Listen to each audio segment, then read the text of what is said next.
And welcome back to the channel. And my voice might sound a little bit different, but that's just because I'm fighting a cold or a flu. And I started with the sore throat, and now it's moved along to be more than a sore throat. And maybe some of you out there might say, well, it's from riding in the rain, which it could very well be. I don't know, but we'll get through it. And onward and upward. So on this video, I want to talk about e-bikes and the most frequently asked questions. I think these are the frequently asked questions in general, and as far as what I get asked a lot.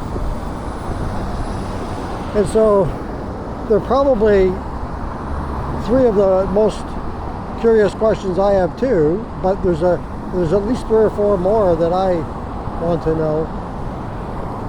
But yeah, the first 3, I'll give you the 3 that I get. And this is probably, a lot of you out there probably get the same questions if you're an e-biker and people ask you about your bike or bikes. So the number 1 question is, how much did that cost? So the cost of the e-bike is the one. And it's kind of hard to say, right? Because it depends, how much are you willing to spend? I can give them how much this bike that I'm riding right now, the Lyric Graffiti X, is, but that would probably floor them and they wouldn't want to talk about e-bikes anymore. This one's $45.99.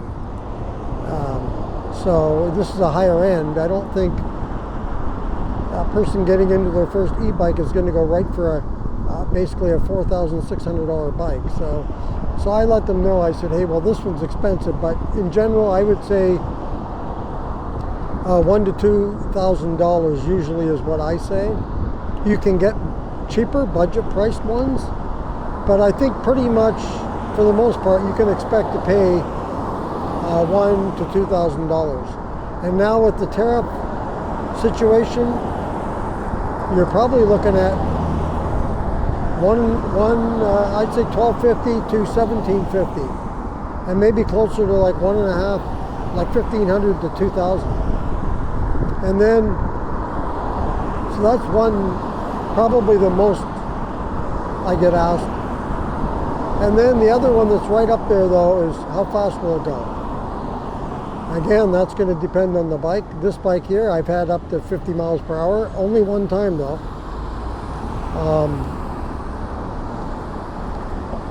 I don't usually ride like that. I did, on my first day riding it, I took it.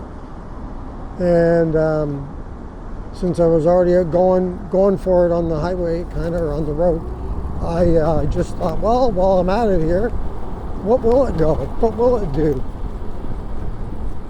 And so I did a speed test, kind of. And I got it up to, at the time it was in kilometers. I didn't switch it over to miles per hour. It was still in metric.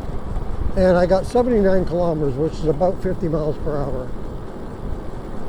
on the display.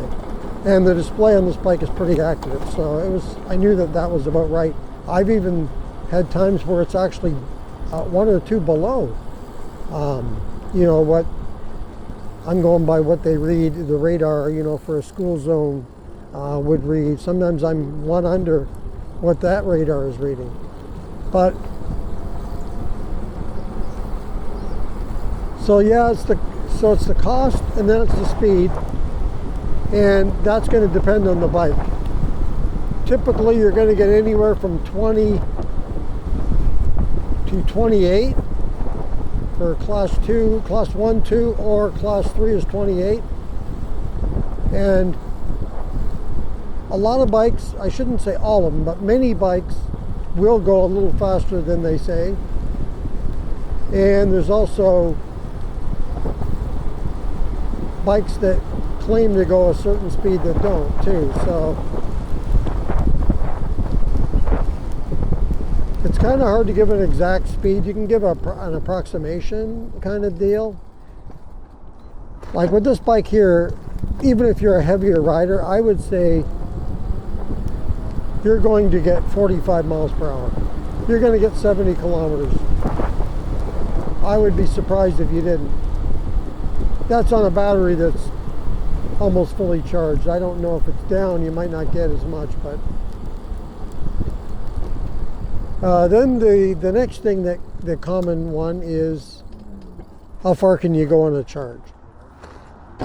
They never really ask, it's not really how large the battery is, it's how far can you go on a charge. And that again is way up in the air. It's hard to give an exact, on that one it's really tough. How heavy is the bike, how heavy is the rider, how big is the battery, how many volts, how much power is the motor. All of that is going to come into play. How heavy is the rider? Are they riding with cargo, a second rider? Is there a strong headwind? Is it cold outside? That's another one. That'll zap your battery quicker. So all of these things are going to come into play. So I always say this. If you're just throttling, I would say for every amp hour your battery is 1 mile. That's trying to be safe. So this bike here is a 40 amp hour battery. I would think I can get, just throttling, 40 miles. I should be able to get, maybe more, but at least 40 I would think. And if you're on pedal assist, I would say you're at least going to get 1.5 to 2 times more than the amp, I would say. Maybe more than that. It depends on situations. Like this bike here, I can't really give you that because I don't think there's any way somebody's going to pedal this for 80 miles in pedal assist 1 to see if they can get what distance they can get. There's no way. And I'm not going to do it. So, but generally I'd say, yeah, you should be able to get, like on a 14 or 15 amp hour battery, let's say. I don't see why, depending on what a pedal assist level you have, especially on the lowest one, you should at least get twice as much or more. So you should get minimum 30 miles, I would think, on a 15 amp hour battery. But those are the 3 questions I get the most. Cost, speed, top speed, and distance. How far can you go? And those are the 3 I get a lot. But the ones I would want to ask, I'd want to know those ones as well. But I look at now, for sure, not necessarily in this order, but I would look at the motor, the voltage, and I would like to know the controller, a little bit about the controller. And those are 3 more that I have. And then I would ask about the tires, how heavy the bike is,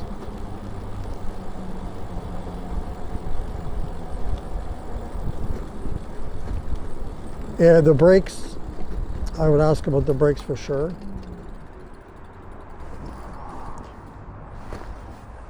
And so I have many more.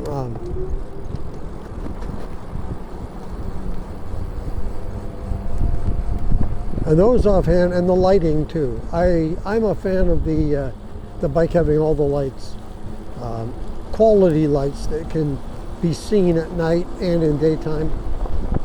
So you don't have to use hand signals or anything else. Your brake light, tail light, all bright enough for the cars behind to see, and a good strong headlight, which this bike absolutely has. This bike has pretty good lighting. I would like to see the turn signals a little bit larger in size so they can be seen even better, but the tail light's pretty darn good, brake light, and the headlight is awesome. They hit it out of the park with this headlight. And it's on all of their bikes, their graffiti, or lyric cycles, I should say. So those are some of the things that I like to know. Another one I just thought of now that I didn't mention, because I'm getting all these off the top of my head, is seat height. So because I'm only 5'9", I'm looking for a bike that's more to my height for what I need. And I like to have my feet flat on the ground. I know not everybody does, but especially for this bike, because it is a little bit heavier for one thing. But yeah, those are some of the questions I have. I'm sure once I stop the video, I'll think of several more, but those are the ones right off the top. So let me know in the comments if you've got any common questions. Maybe you don't have an e-bike yet, so ask away at a question you might have about, generally speaking, e-bikes, and I can try to answer. Or some of our viewers, we got some pretty knowledgeable viewers out there that know a lot about their e-bikes, and that's really cool. I love that aspect of having this channel. I learn from other people, and hopefully some people learn from what I've experienced on my e-bikes. So that's going to do it for this video. If you like this video, go ahead and hit the like button. If you'd like to subscribe to the channel, just hit that subscribe button. If you want to be notified as to when the next video comes up on the channel, just hit that notification bell. And as I mentioned earlier, if you want to comment on this video, or any others for that matter, go ahead and leave that in the comments below. Once again, thank you for joining me on this video. And until next time, be safe out there and keep your wheels on the road. See you later.